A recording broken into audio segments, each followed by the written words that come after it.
Paris, 1971. The City of Light had always held a mystical allure, a sanctuary for artists and dreamers. But on a warm July morning, the city awoke to a shock. Jim Morrison, the electrifying frontman of The Doors, was gone. Found lifeless in his bathtub at just 27 years old, his official cause of death was marked as heart failure. Yet, there was one curious omission. No autopsy was ever conducted, leaving fans and friends with a lingering question. What truly happened to Jim Morrison? As news of his death spread, so did the speculations. Had the pressures of fame finally caught up with him? Did he fall victim to his own reckless lifestyle, or was something darker at play? For decades, fans have pieced together clues, revisiting that fateful night, hoping to uncover the truth that Paris has kept under lock and key. But as we delve into the life, the mysteries, and the final hours of Jim Morrison, be prepared, because the truth might be far more shocking than anyone expected. Long before the mystery, before the tragedy, there was a young man with an insatiable curiosity and a voice that could command a room.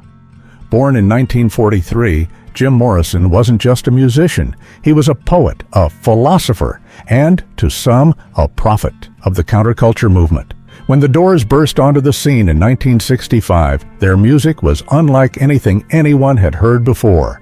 Blending rock with blues and Morrison's haunting lyrics, they captivated audiences, and Morrison quickly became the face of a new kind of rebellion. But fame, as seductive as it was, came with its shadows. The very thing that elevated Jim Morrison also began to consume him. Fame brought legions of fans, but it also brought pressures he could never escape. Friends say he became increasingly erratic, his life a balancing act between his need for privacy and his need for the spotlight.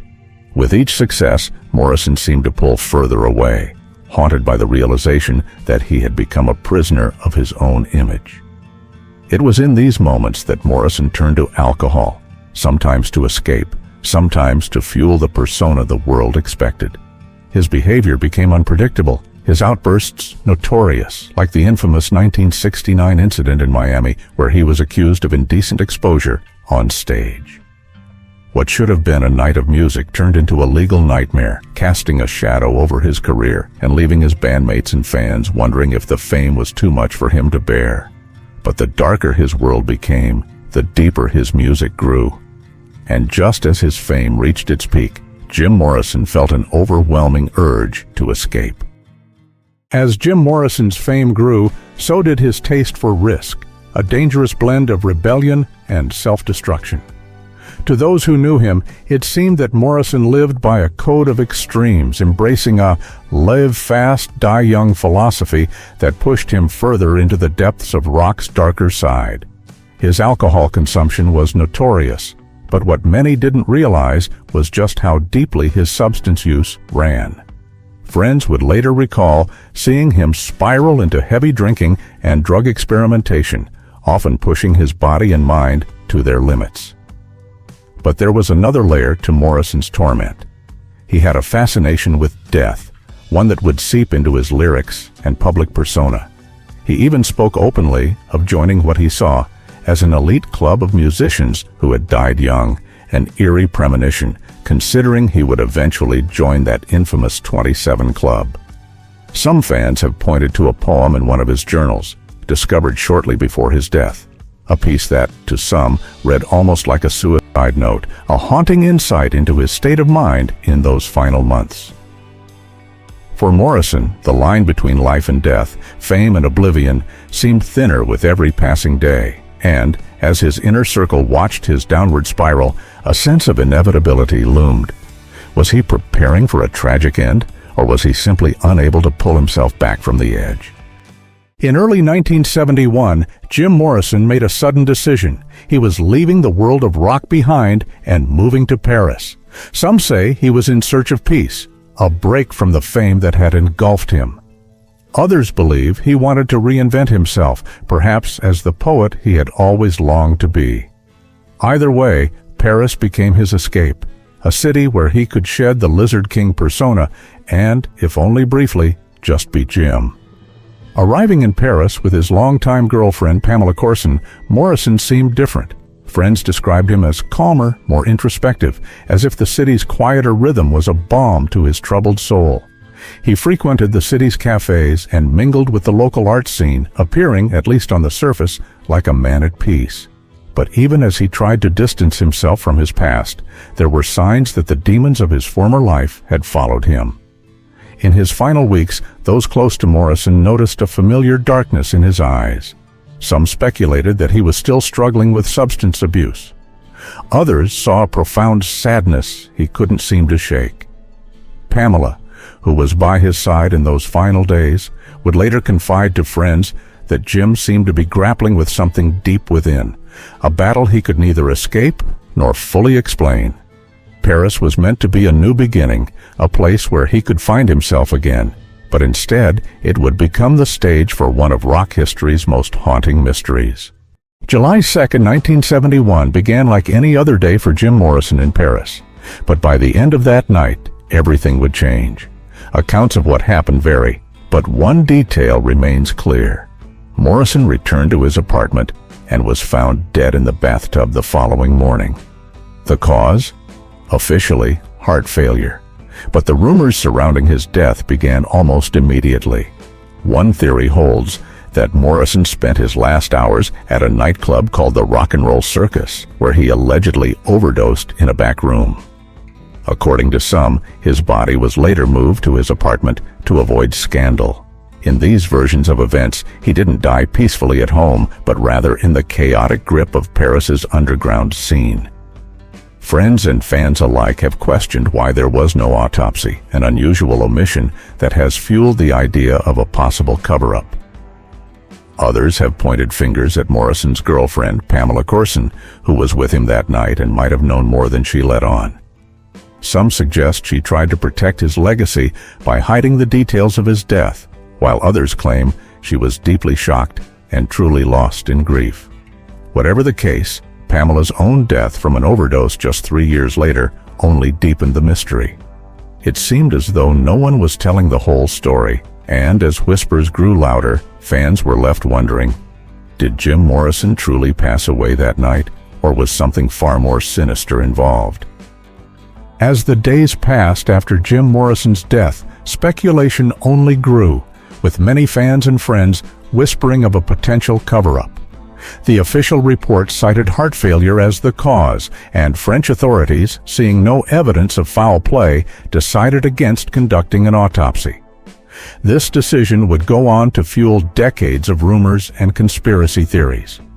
With no thorough investigation, the official explanation was left mostly unchallenged, leaving many to question if heart failure was truly the reason or if something more sinister had occurred.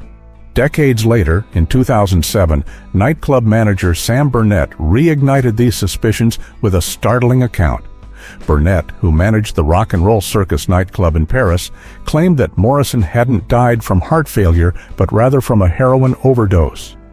He alleged that Morrison had used heroin in the club's bathroom on the night of July 2, 1971.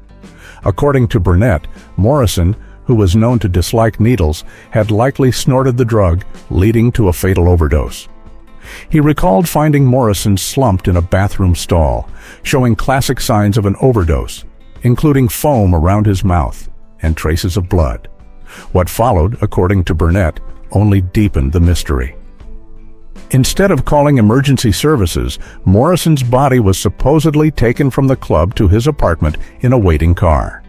Burnett suggested that this cover-up was orchestrated to protect Morrison's image and prevent a public scandal.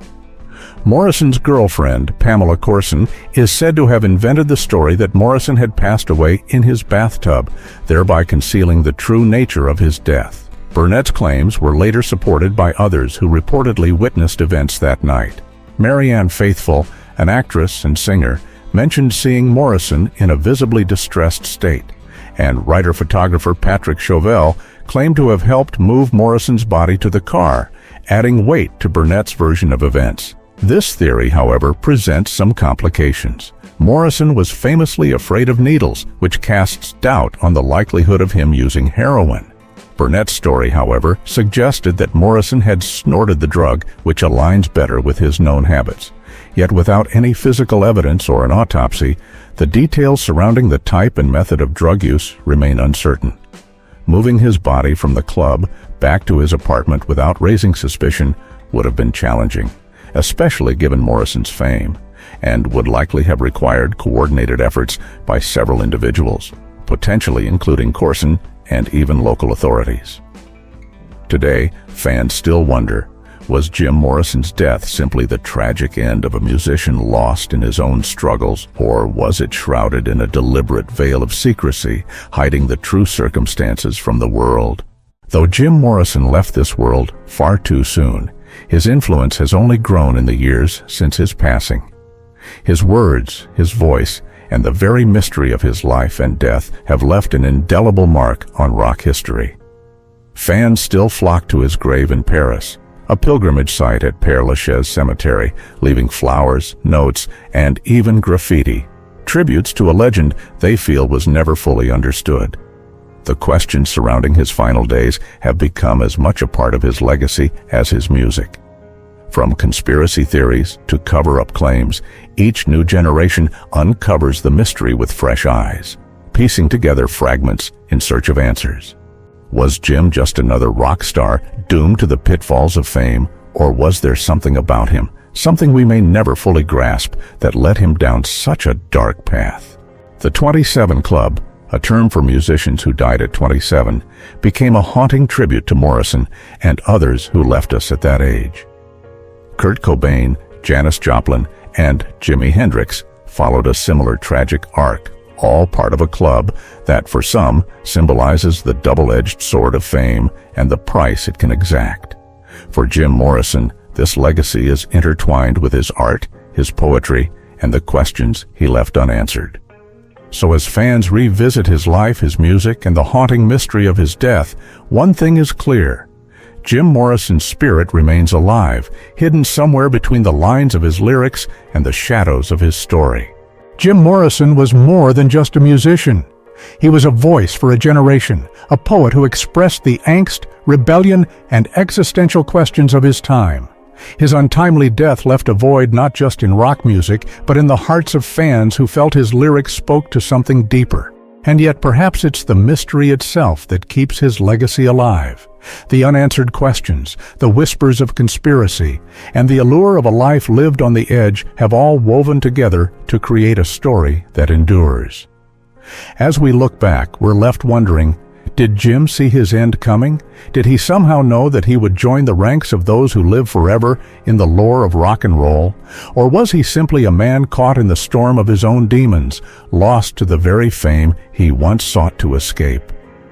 In the end, the truth may never be fully known, but maybe that's what keeps Jim Morrison alive in our minds.